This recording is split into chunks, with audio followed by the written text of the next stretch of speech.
Hello बच्चों, क्या हाल चाल? सब बढ़िया ना? आई होप कि आप अच्छे होंगे और ये दिवाली आप लोग अच्छे से मनाए होंगे और अपने दीप के साथ आप एक वादा किए होंगे कि अब की बार 450 पार करना है। हाँ बच्चों, आपके बीच हमारे VW के सभी टीम बहुत जल्द मिलेंगे। चलिए, तो पिछले क्लास में हम लोगों ने मेटल एंड नॉन मेटल से बहुत सारे प्रश्न कर चुके हैं। आज हम इस चैप्टर को यहाँ पे अंत करेंगे। बच्चों, धातु और अधातु से आपको 2 या 3 प्रश्न पूछ लिए जाते हैं एग्जाम में। अगर आप चाहते हैं कि इसका टॉप 30 क्वेश्चन देखें तो आप बारी बारी से लेक्चर नंबर 1, लेक्चर नंबर 2 देखिए। अब देखिए, उसके बाद ये लेक्चर नंबर 4 है और धातु और अधातु आज यहाँ पे लास्ट हो जाएगा। तो चलिए, ये वीडियो देखने से पहले क्या करना है, लाइक करना है। फटाफट आप लोग लाइक कर दीजिए और दोस्तों में शेयर कर दीजिए और डेली आप लोग को वीडियो गिरे आपके मोबाइल पे नोटिफिकेशन आए तो आप लोग चैनल को सब्सक्राइब भी कर दो मेरे दोस्त। चलिए, तो फाइट सीरीज आपके लिए टॉप 10 प्रश्न लेके आए हैं आज के लिए, मेटल एंड नॉन मेटल। चलिए कंप्यूटर महोदय, बच्चों को नेक्स्ट प्रश्न की ओर ले जाइए। ये लो आपके स्क्रीन के सामने, ये लो आपके स्क्रीन के सामने बच्चों, विद्युत अपघटन में इलेक्ट्रॉन मुक्त होता है। क्वेश्चन पूछ दिया कि इलेक्ट्रॉन मुक्त होता है, किस अवस्था में मुक्त होता है? बच्चों यहाँ पर एनोड, एनोड कहूं तो प्लस, एनोड कहूं तो प्लस और कैथोड कहूं तो माइनस। समझ रहे होंगे थोड़ा थोड़ा थ्योरी बेसिस से वाले बच्चों। इसमें थोड़ा ट्विस्ट क्या है कि विद्युत अपघटन में इलेक्ट्रॉन मुक्त होता है, यानी मुक्त होता है किस अवस्था में? फटाफट जवाब दीजिए कमेंट बॉक्स में। कितने बच्चे इसका जवाब दे रहे हैं? फटाफट सभी बच्चे जवाब दीजिए। चलिए, इसका जवाब अब हम दे रहे हैं, कैथोड पर। किस पर बच्चों? कैथोड पर। चलिए, दूसरे सवाल में कितने बच्चे कमाल कर पाते हैं ये देखना शेष है कि आप कितना आज विशेष करने वाले हैं। टॉप 10 प्रश्न में कितने बच्चे जवाब दे रहे हैं? आइए, विद्युत अपघटन, विद्युत अपघटन परिष्करण में अशुद्ध धातु को बनाया जाता है। ए मेरे भाई, गौर से सुनना मेरे बात। बोल रहा है कि विद्युत अपघटन परिष्करण में अशुद्ध धातु को बनाया जाता है। एनोड, कैथोड, अपघटनीय और इनमें से कोई नहीं। अब मन में सवाल होगा मेरे दोस्त कि सर अभी ना आप बताए हैं एनोड का मतलब क्या होता है बच्चों? फटाफट, एनोड का मतलब प्लस, कैथोड का मतलब माइनस। समझ रहे हैं ना? आइए, तो हम बताते हैं आपको। क्वेश्चन आपको जब इस तरह का पूछा जाए तो पहले 1 बार 2 बार पढ़ने का प्रयास कीजिएगा ताकि आप समझ जाए। हम लोग क्या गलती करते हैं कि फटाफट क्वेश्चन पढ़े, ऑप्शन मार दिए। क्वेश्चन में कुछ जवाब होते हैं। चलिए हम पढ़ते हैं।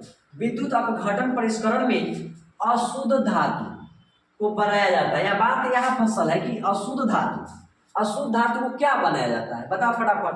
तो एक ट्रिक है मेरे भाई कि बचपन में आप लोग पढ़े होंगे, ए को हम लोग अ भी बोलते हैं और ए भी बोलते हैं। बोलते हैं कि नहीं बोलते? बताइए। तो जब पूछे आपको कि अशुद्ध धातु को क्या बोलते हैं तो आप फटाफट आंसर दीजिएगा एनोड। क्या बोलेंगे बच्चों? एनोड। अब मन में सवाल होगा आपको कि सर कहीं शुद्ध पूछा तो, कहीं शुद्ध पूछा तो, यानी विद्युत अपघटन परिष्करण में शुद्ध धातु को बनाया जाता है तो वहां पर आंसर हो जाएगा बच्चों कैथोड। कैथोड समझ में आया ना? इसीलिए बोलते हैं कि पढ़ते समय बोर्ड पर और चलते समय रोड पर ध्यान देना चाहिए, नहीं तो एक्सीडेंट हो जाएगा। आइए नेक्स्ट सवाल की ओर चलते हैं, देखते हैं कि अब अगले सवाल में कितने बच्चे कमाल कर पाते हैं। ये लो आपकी स्क्रीन के सामने, क्लोरीन परमाणु के बाह्यतम कोश में इलेक्ट्रॉनों की संख्या कितनी होती है? ये मेरे भाई प्यारे गौर से देखो, बात यहाँ क्या है? क्लोरीन का। क्लोरीन बात किसका किया है? क्लोरीन का। अब बता मेरे भाई, यहाँ पूछा है कि बाह्यतम कोश में इलेक्ट्रॉनों की संख्या कितनी है, या फिर वैद्युत कक्षा बोल दे, कुल संख्या बोल दे, तो भी बाबू याद रखना कि क्लोरीन यानी कि क्लोरीन परमाणु में बाह्यतम कोश में 8 से अधिक नहीं हो सकता है। इसका आंसर हो जाएगा 8। क्या हो जाएगा? 8। संयोजकता नहीं पूछ रहा है जी, आप फटाफट दिमाग लगा रहे हो, नहीं बाबू, यहाँ पे पूछ रहा है, फिर से समझिएगा इसका जवाब।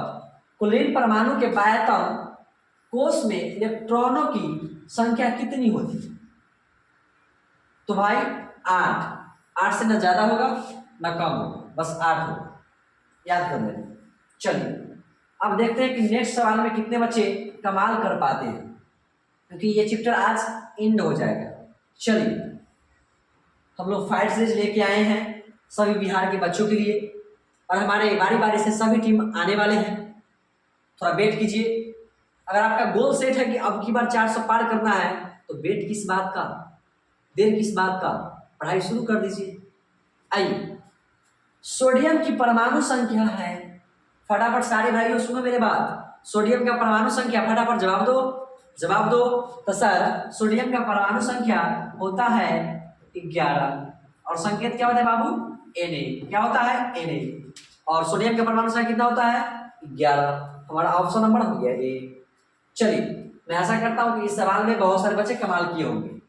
ये लो आपके स्क्रीन के सामने आज यही प्रश्न के जरिए ये समाप्त हो जाएगा चैप्टर। क्वेश्चन पूछे भाई मेरे, ऐसे तत्व जो इलेक्ट्रॉनों को त्याग कर धनात्मक आयन बनाते हैं कहे जाते हैं। अब बोल रहा है कि इलेक्ट्रॉन को त्याग कर देता है फिर भी धनात्मक आयन बनाते हैं कहे जाते हैं, क्या कहेगा? फटाफट जवाब दो। इसका एक हम ट्रिक लाए हैं, इस क्वेश्चन का एक ट्रिक लाए हैं। जैसे ही आपसे पूछे ना कि ऐसे तत्व जो इलेक्ट्रॉनों को त्याग कर धनात्मक आयन बनाते हैं, तो आप थोड़ा सा याद कीजिएगा कि क्या पूछ रहा है। धनात्मक आयन, धनात्मक आयन इसका मतलब धातु, धनात्मक आयन मतलब धातु। इसीलिए बोलते हैं कि क्वेश्चन पहले एक बार 2 बार पढ़ो, कंसेप्ट क्लियर हो जाएगा। तो इसका आंसर क्या होगा बाबू? धातु। अगर आपको इस तरह का सवाल पूछा जाए तो ट्रिक के जरिए खटक से मारिएगा, क्योंकि सीरीज का नाम है बच्चों फाइट, क्योंकि ये फाइट सीरीज आपको बोर्ड के लिए 2025 के लिए बनाया गया है। ये फाइट आपके जीवन में लाइट ला के दिखाएगा।